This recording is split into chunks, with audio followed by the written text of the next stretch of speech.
Good evening and welcome to State of Business on Art Television. I'm Tamira Nimsa. Let's have a look at the headlines. Prime Minister meets IMF and Nippon Foundation officials to strengthen economic ties. Sri Lanka prepares for evaluation on anti-money laundering and countering terrorism financing.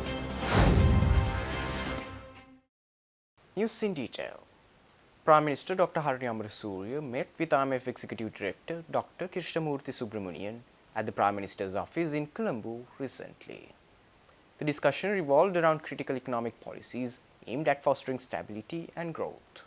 The discussions revolved around tax policy, revenue management, and measures to enhance public sector efficiency, according to a statement from the Prime Minister's office.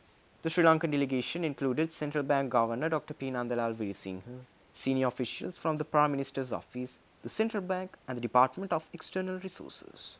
Prime Minister Amarasuriya also outlined the government's development agenda, emphasizing policy reforms for economic stability and sustainable growth.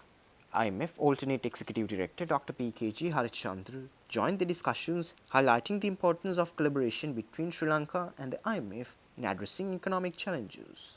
This high-level meeting underscores the government's commitment to advancing economic reforms and fostering partnerships for a stronger financial future. Prime Minister Dr. Harini Amarasuriya also met with the chairman of the Nippon Foundation of Japan, Yohei Sasakawa, at the Prime Minister's office recently. Prime Minister Amarasuriya extended her appreciation to Japan for its support of the Clean Sri Lanka project and praised the Foundation's contributions to key initiatives, including school renovations and hospital development projects. Sasakawa and the Prime Minister also discussed the development of vocational education and explored opportunities for future collaboration in this critical sector. The meeting was attended by Japanese Ambassador to Sri Lanka, Akio Isomata, and officials from the Nippon Foundation, alongside senior representatives of the Sri Lankan government and Ministry of Foreign Affairs. Prime Minister Amarasuriya reaffirmed Sri Lanka's commitment to strengthening bilateral ties and expressed gratitude for the Nippon Foundation's continued support in advancing development efforts across the nation.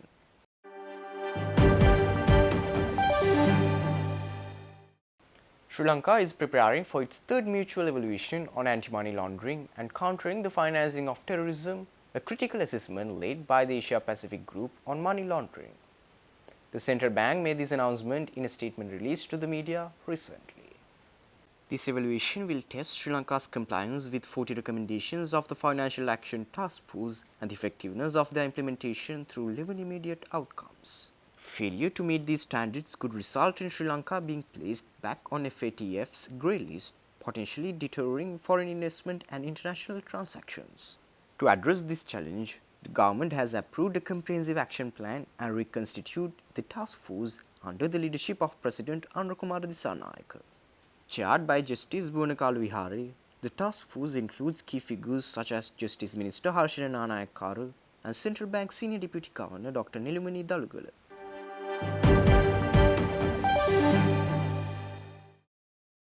Stay tuned.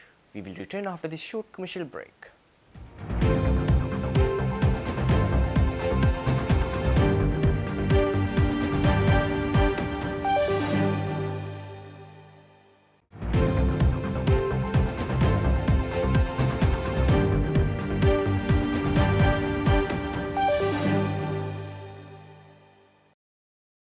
Welcome back after the break.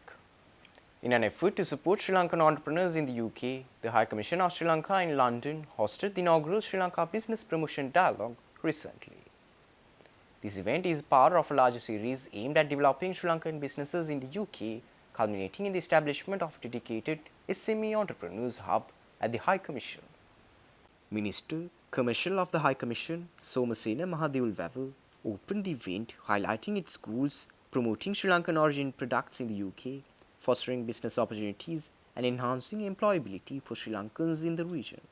Key speakers included Ranganath Abekongi, Managing Director of Sonic Builders, who shared his business success story, and Tilak Dharmaratne, who discussed strategies for entering new markets.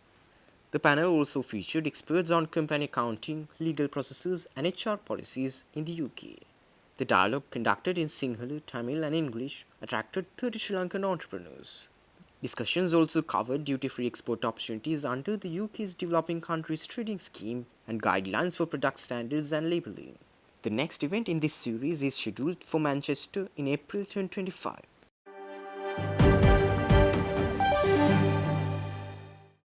The National Organic Control Unit has launched an ambitious nationwide initiative to promote organic farming in Sri Lanka. The first awareness program for 2025 took place in Jaffna recently, drawing around 100 enthusiastic participants from the agriculture sector. Held at J Hotels, the event focused on educating attendees about organic farming practices, market opportunities, and international certification processes. National Organic Control Unit plans to conduct 4 similar programs across Sri Lanka in 2025, targeting farmers, exporters, and officials.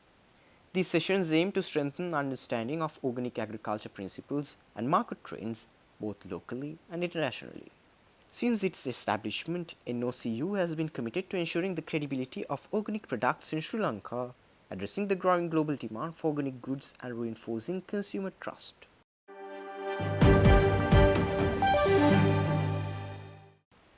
Global solar module manufacturer ICO officially launched its N-type ABC modules in Sri Lanka in partnership with Sunbeam Technologies Private Limited.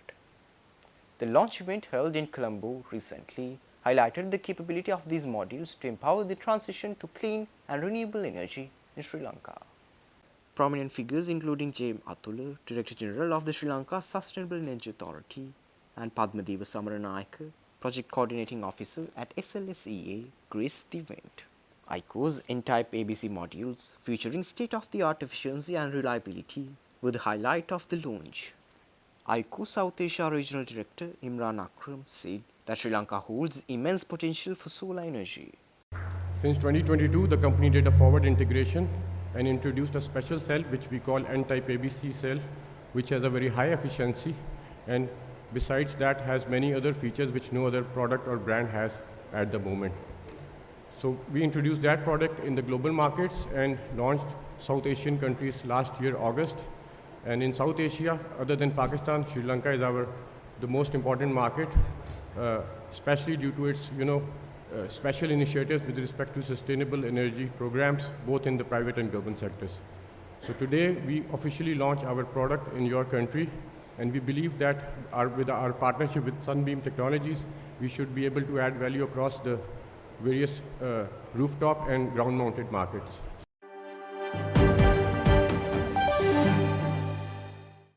That's all our news for today. For this and more, subscribe to our channel on YouTube and follow us on Facebook.